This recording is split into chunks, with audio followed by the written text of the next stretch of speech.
하나님께서 우리에게 허락하신 말씀은 요한복음 21장 18절에서 22절까지 말씀입니다.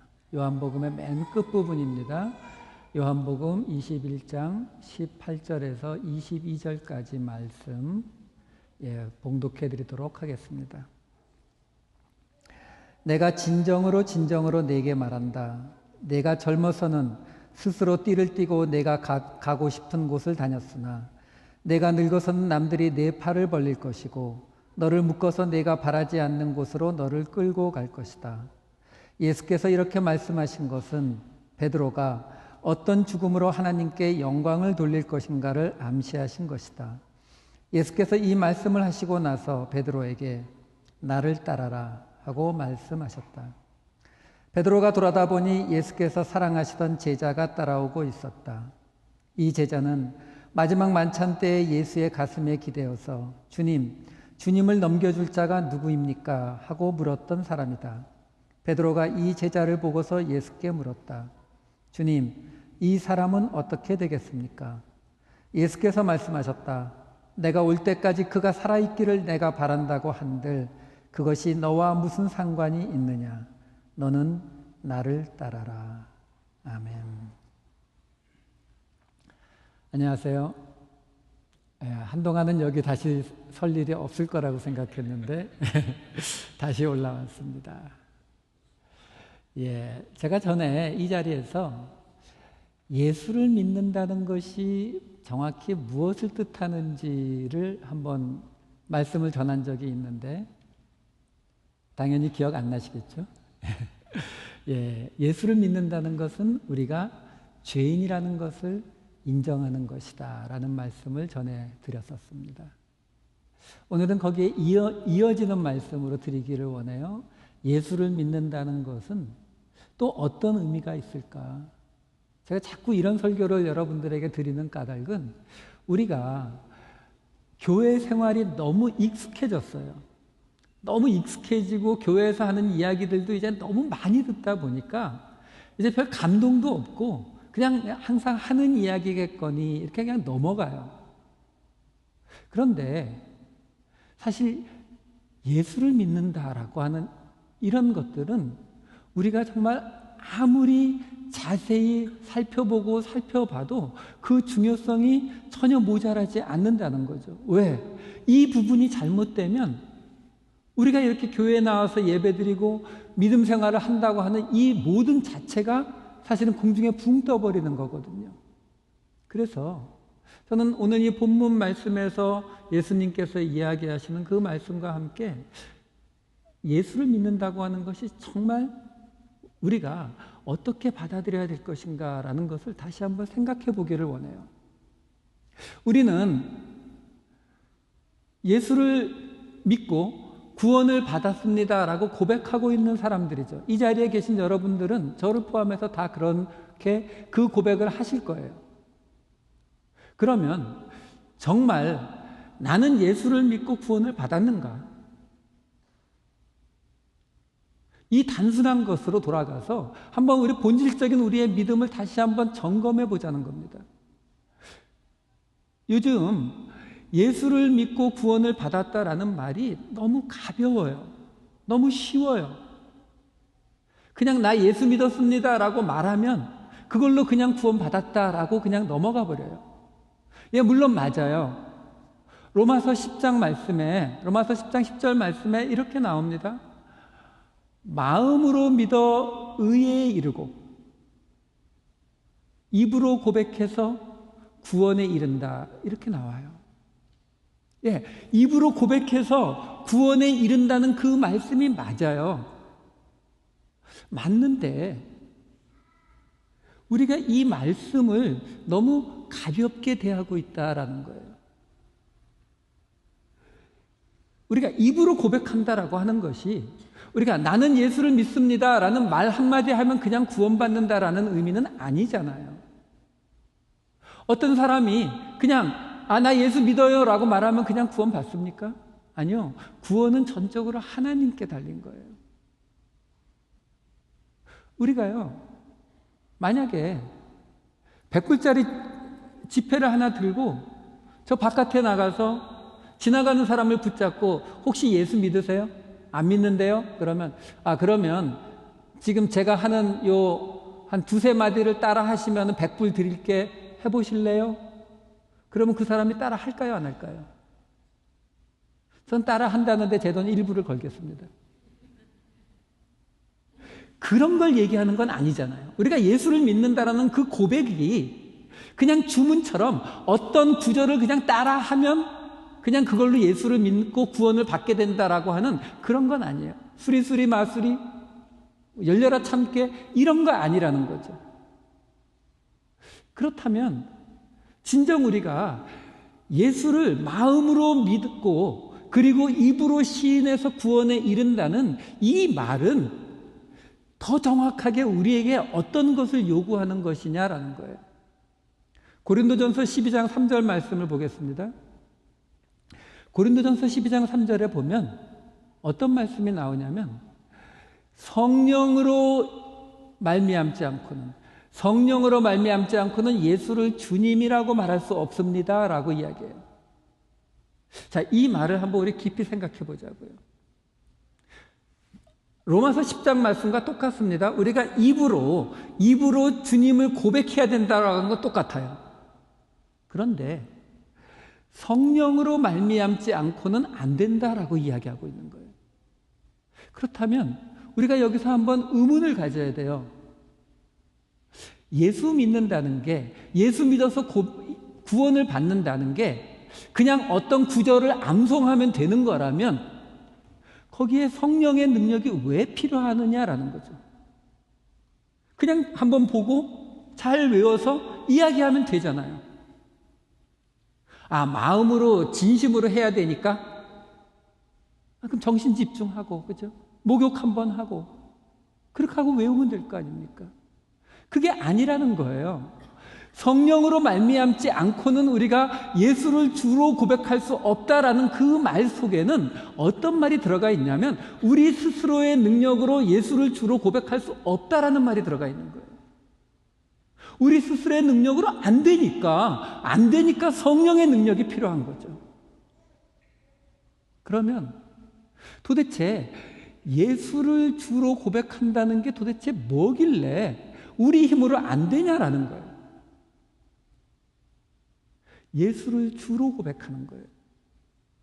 여기서 사도 바울이요, 예수를 하나님으로 고백하라라고 얘기를 하지 않습니다. 예수를 그리스도로 고백해라라고 얘기하지 않아요. 예수님이 하나님이신 거 맞고 예수님이 그리스도신 거 맞는데 요 고린도전서 12장에서는 사도 바울은 콕 집어서 예수가 주님인 것을 고백하라는 거예요. 주님이 뭐죠? 우리 맨날 주님 하다 보니까 그 뜻도 좀 헷갈리죠? 주님, 영어로 로드, 우리의 한국말로 정확히 번역하면 뭐예요? 주인님. 예수님을 내 삶의 주인으로 고백하는 것은 우리 능력으로 안 된다라고 말하고 있는 거예요. 예수님을 내 삶의 주인으로 고백한다는 게 뭡니까? 예수님이 우리 집의 주인 맞으세요? 라고 말하면 주인이 되는 겁니까? 그렇지 않죠. 예수님을 우리 삶의 주인으로 고백한다라고 하는 것은 예수님이 내 삶에 모든 권리를 가지고 계시는 것을 뜻하는 거예요. 옛날에 종이 뭡니까? 종은 아무 권한이 없어요. 종은 그냥 주인이 와라 하면 오고 가라 하면 가고, 밥 먹으라 하면 먹고, 먹지 마 그러면은 못 먹고, 심하게는 주인이 그냥 쟤 죽여 그러면 죽는 거예요. 그게 종인 거거든요. 우리가 예수님이 나에게 그런 권리가 있으신 분이다라고 하는 것을 고백하는 것은 성령님의 도우심이 없이는 안 된다라는 거예요. 우리가 믿는 기독교는요, 이 세상에 있는 다른 종교와 아주 다른 독특한 부분이 여러 개가 있어요. 근데 그 중에 하나가 뭐냐면 우리가 믿는 기독교는 하나님이, 예수님이 우리를 찾아오시는 종교예요. 이 세상의 다른 모든 종교는요, 인간이 신을 찾아갑니다. 내게 필요한 어떤 것이 있을 때 그 신을 찾아가요. 내가 신을 찾아간다라고 하는 이야기는 어떤 말을 가지고 있냐면, 내게 필요한 어떤 것, 내가 갖기를 원하는 어떤 것, 그 문제를 가지고 신에게 나아가는 거예요. 신이 저쪽 멀리 있으면 내가 가지고 있는 문제를 가지고 그쪽에 가서 신을 만나고 그 문제를 해결받고 돌아온다는 겁니다. 그런데 그 신이 내가 찾아가기를 기다리지 않고 그 신이 나를 찾아오면 어떻게 돼요? 구약에 나오는 하나님의 사람들, 노아부터 시작해서 아브라함, 이삭, 야곱, 다윗, 모세, 모든 사람들 중에 단 한 사람도 그들이 폭포 밑에 들어가서 가부좌를 틀고 돌을 닦아서 또는 깊은 묵상을 통해서 하나님을 만난 사람이 없어요. 다 하나님이 그들을 찾아오셨다고요. 그 차이가 뭐냐는 거예요. 제가 먼데 삽니다. 먼데 살아서 이제는 집을 팔고 좀 이사를 오려고 집을 내놨어요. 그럼 집을 내놓으면 금방 팔릴 줄 알았는데 오픈하우스라는 걸 하더라고요. 집을 보러 오는 사람이 있으면 이제 오픈하우스를 해요. 오픈하우스 하려면 그냥 저희가 살고 있는 모습대로 놓고 사람들이 오면은 집을 안 사요. 그걸 몰랐어요. 처음 팔아봐서. 집을 다 치워야 돼요. 모든 걸 다 치워야 돼요.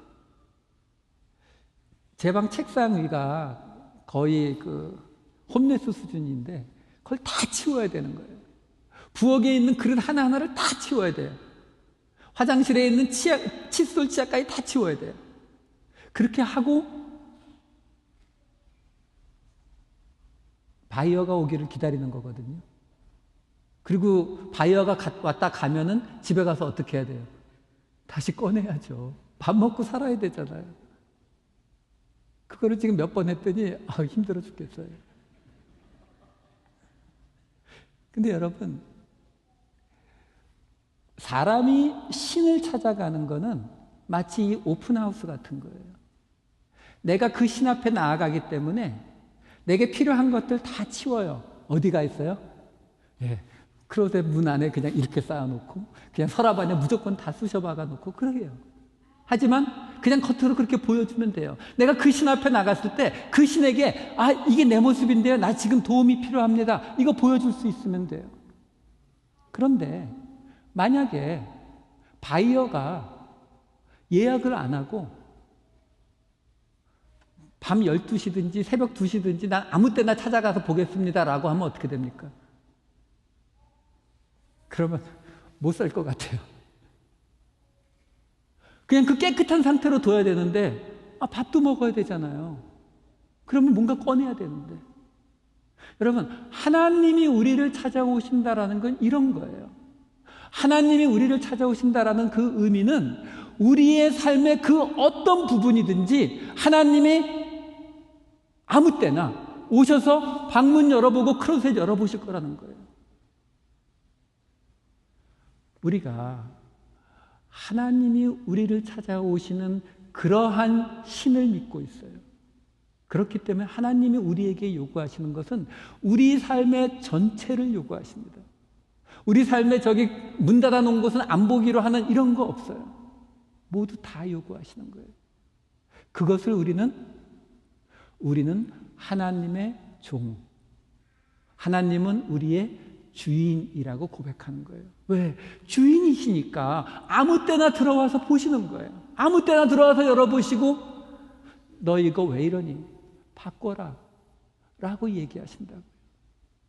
이 대조를 가장 정확히 보여주는 것이 갈라디아서 5장 19절 이하의 말씀이에요. 갈라디아서 5장 19절부터 이 말씀을 보면 육체의 것과 성령의 열매를 비교해 주고 있어요. 갈라디아서 19장 말씀이에요. 육체의 행실은 환히 드러난 것들입니다. 음행과 더러움과 방탕과 우상 숭배와 마술과 원수 맺음과 다툼과 시기와 분냄과 분쟁과 분열과 파당과 질투와 술 취함과 흥청망청 먹고 마시는 노름과 그와 같은 것들입니다. 내가 전에도 여러분에게 경고하였지만 이제 또다시 경고합니다. 이런 짓을 하는 사람들은 하나님의 나라를 상속받지 못할 것입니다. 이것들이 육체의 것들이라고 이야기하고 있어요. 그러면서 여기에 곧장 이어지는 말씀이 성령의 열매에 관한 이야기입니다. 그러나 성령의 열매는 사랑과 기쁨과 화평과 인내와 친절과 선함과 신실과 온유와 절제입니다. 이런 것을 막을 법이 없습니다. 다시 말해서요, 내 뜻대로 살아가는 것과 하나님의 뜻대로 살아가는 것, 내가 주인이 돼서 살아가는 것과 하나님이 주인이 돼서 살아가는 것, 육체의 것, 성령의 열매가 똑같은 위치에 있다라는 거예요. 여기에 나오는 이 성령의 열매가 그냥 착한 일을 하라는 그런 이야기가 아니에요. 여러분, 알라딘의 마술램프 이야기 아시잖아요. 알라딘의 마술램프에서 그 램프를 가져다가 이렇게 비비면 그 램프에서 램프의 요정이 나오잖아요. 램프의 요정 지니가 나와서 뭐라고 합니까? 제일 먼저, 주인님, 뭘 원하십니까? 여러분, 우리가 하나님을 통해서 내가 원하는 것을 갖기를 원하면 그거는 하나님을 주인으로 섬기는 게 아니에요. 하나님을 종으로 여기는 거죠. 예수님께서 주기도문 맨 앞에 뭐라고 얘기하십니까? 하늘에 계신 우리 아버지여, 이름이 거룩하기를 받으시오며 나라의 임하옵시며 그 뜻이 하늘에서 이루어진 것 같이 땅에서도 이루어지이다. 누구의 뜻이요? 하나님의 뜻. 내 뜻이 아니고 하나님의 뜻이 이루어지는 것이 하나님이 원하시는 우리가 예수를 믿는 모습이다라는 거예요. 그런데 여기 갈라디아서 5장에 나왔던 이 성령의 열매 9가지가 우리에게 가끔 혼동을 일으켜요. 어떤 혼동을 일으키냐면, 이건 착한 사람들이 다 하는 거 아니냐. 예, 맞아요. 세상에서도 착한 사람들이 사랑과 기쁨과 화평과 인내와 친절 다 해요. 하지만 달라요. 뭐가 다르냐면, 세상에서는요, 이 착한 일들을 잘하고 많이 하고 잘 해내는 사람들을 뭐라고 부르냐면 성인이라 불러요. 간디라든가 법정 스님이라든가 이런 사람들 착하게 살았잖아요. 근데 세상에서는 이걸 갖고 뭐라고 얘기합니까? 이렇게 착한 일을 계속 하다 보면 내 마음을 비우고 내 욕심을 비우고 우리가 착하게 계속 살다 보면은 어떻게 된다고요? 내가 레벨이 점점 올라가져요. 내가 점점 쉽게 말해서 도가 통해지면서 이 세상의 웬만한 일에는 유혹을 받지 않으면서 어떤 레벨까지 올라가게 된다고 가르쳐요. 그게 세상에서 가르치는 거예요. 하지만 우리 기독교는요, 그렇게 가르치지 않아요. 이 성령의 열매는 어떻게 이루어진다고요? 성령의 능력으로만 이루어진다는 거예요. 이 성령의 능력으로만 이루어진다는 말은 우리에게 어떤 말을 해주고 있는 거냐면, 우리에게서 설사 사랑과 기쁨과 화평과 인내와 친절과 선함과 신실과 온유와 절제가 나와도 그것은 내가 만들어내는 것이 아니다라는 거예요. 내가 정말 성령의 충만함을 받아서 내 속에서 이 9가지 성령의 열매가 이루어져도 내 본질은 죽을 수밖에 없는 죄인 그 자리에서 단 한 발자국도 움직이지 못하고 있는 죄인이다라는 거예요. 그렇기 때문에 성경은 우리에게 무슨 이야기를 하냐면, 그것을 가지고 다른 사람을 비난하지 말라라고 가르치는 거예요. 여러분, 제가 만약에 폭포 밑에 앉아서 석 달 열흘을 버티고 거기서 돌을 닦았다면, 제가 여러분들한테 와서 여러분들 중에서 저만큼 이루지 못한 사람이 있으면 뭐라고 하겠어요? 가서 석 달 열흘만 좀 해봐. 그러면 나같이 된다니까?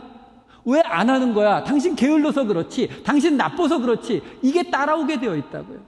하지만 성경은 우리에게 그렇게 얘기하지 않는다라는 거예요. 우리가 알아야 되는 것은 예수를 믿는다고 하는 것은 하나님을 주인으로 섬기면서 우리의 삶에서 그 성령의 열매가 맺히도록 살아가야 되는 거예요. 이게 예수를 믿는 거예요. 그런데 거기에 하나 더해서 우리 삶 속에서 그 성령의 열매가 나올 때조차라도 우리는 그것이 내 능력이 아니라 오직 하나님이 주신 능력으로 이루어진 거기 때문에 나는 자랑할 것이 아무것도 없다라는 것이 함께 따라 나와야 된다라는 거예요.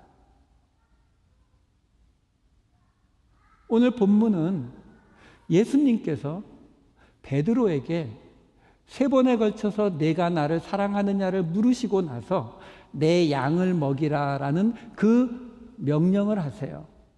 그 명령이 끝나자마자 나오는 본문이에요. 예수님께서 베드로의 미래에 대해서 이야기해 주십니다.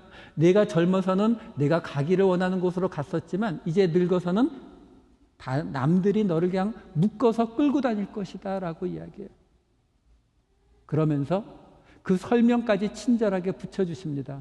이는 베드로가 어떤 죽음으로 하나님께 영광을 돌릴 것을 말씀하심이로라. 여러분, 하나님께서 우리에게 일을 맡기세요. 여러 가지 일, 우리의 각 은사에 따라서 일들을 맡기십니다.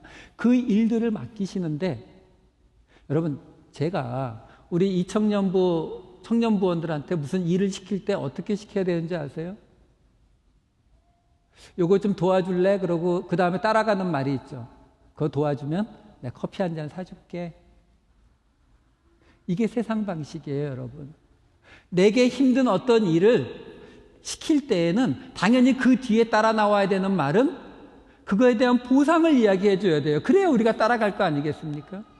그런데 지금 예수님이 이 땅을 떠나시기 직전이에요. 요한복음 맨 끝부분입니다.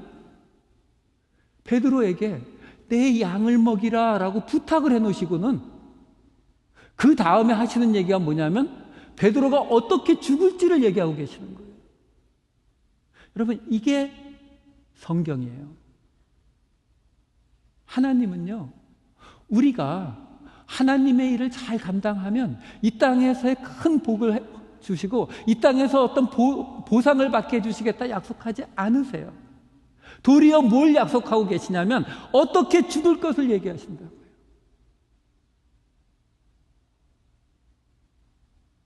예수님이 지금 얘기하시잖아요. 나를 따르라. 어디로요? 이 다음에 말이 없어요. 이제 예수님은 하늘로 올라가실 거예요. 하늘로 못 따라가잖아요, 아무도. 이 말이 뭐예요? 예수님이 이미 지나오셨던 그 길들, 섬기고 십자가를 졌던 그 길로 따라오라는 거예요. 그런데 그 길로 따라오면 내가 뭔가 좋은 거 줄게가 아니고 그 길로 따라오면 나처럼 십자가로 갈 거야. 이 말을 하고 있어요. 그런데 그 십자가라고 하는 그 자리가 베드로가 어떤 죽음으로 하나님께 영광을 돌릴 것을 말씀하고 계시다는 거예요. 이 말이 우리 생각에는 어디 나와야 되는데요? 내 양을 먹이라.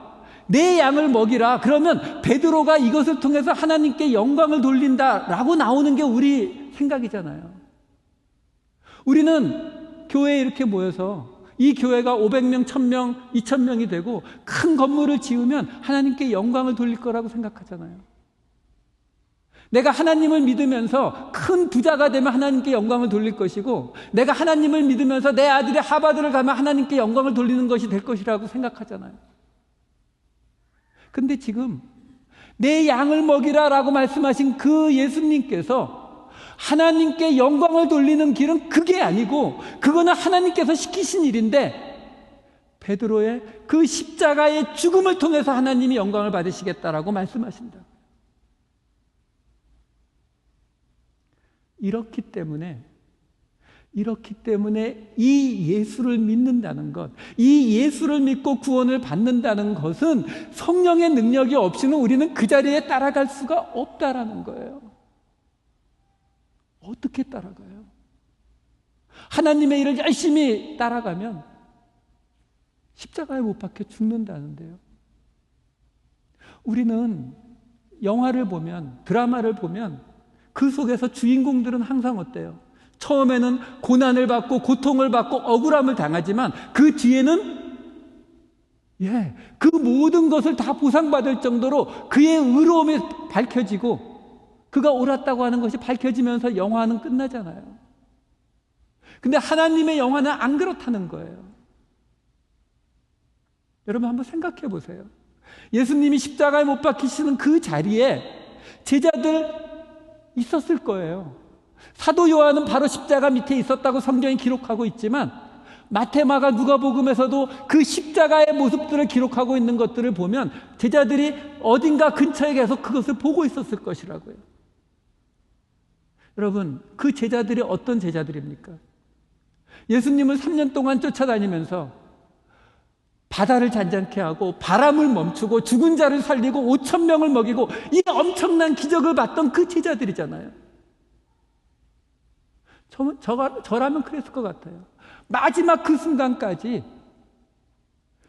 그 변화산상에서 나타나셨던 그 모습처럼 갑자기 십자가에서 불빛이 반짝거리고 거기서 딱 나오시면서 그 앞에 있던 로마 군인들이 다 쓰러져 죽는 그 장면을 마지막까지 상상했을 것 같아요. 근데 그런 반전은 전혀 일어나지 않았죠.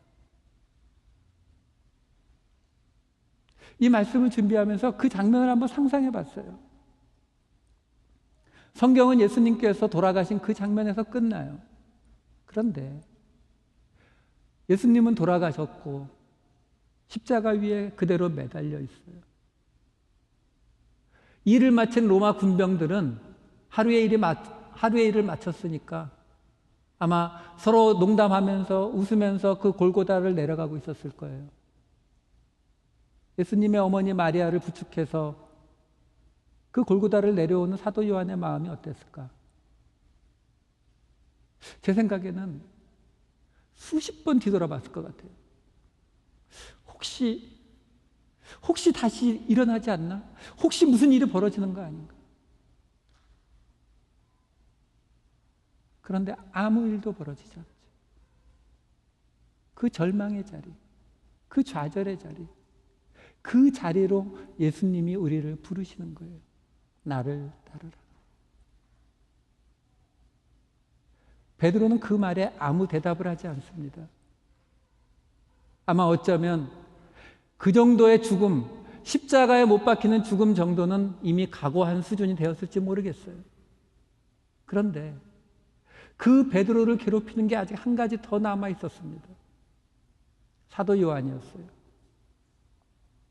예수님이 지금 베드로에게 어떻게 죽을 것까지 이야기하고 나니까 베드로의 눈에 그 옆에 있는 사도 요한이 들어옵니다.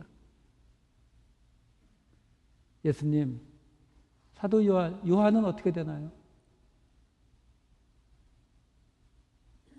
왜 물어볼까요? 혹시 나는 십자가를 지라고 해놓고 저 요한이는 예수님의 오른편, 왼편 거기 앉아 있는 거 아닌가요? 여러분, 하나님이 우리에게 주신 은사대로 우리는 하나님의 일을 감당하게 돼요.